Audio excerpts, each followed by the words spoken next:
ఏమైందా అంత సీరియస్గా ఉన్నావు? నిజంగానే అంటున్నా. నేను చాయ్ బిక్షల తిందాం అనుకున్నా, నాలుక కాలిపోయింది నాకు. పల్లీలు తింటావారా?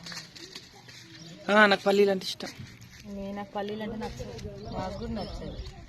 పులిహోరలో కూడా ఎట్ట తినాలక్క? గొప్పిట్లా ఉల్లిగడ్డ కట్ చేస్తుంది చూడు సన్నగా పచ్చి అట్లా కట్ చేసి వేసి ఒక్క నిమ్మకాయ పిండాలి. ఇక అంత బాగుంటుంది అసలు. నువ్వు వదిలిపెట్టవు. ఇక మన అన్నం చేస్తావు బాగా. ఇదంతా అట్నే చేస్తున్నాం చేసుకున్నాం. ఇది దీంట్లో మంచిగా ఉంటుంది కానీ దాంట్లో మంచిగా ఉంటుంది. బోండి కారం ఉంటుంది. కారంలో ఉల్లిగడ్డ మస్తు, కొంచెం నిమ్మరసం వేయాలి, మస్తు ఉంటుంది.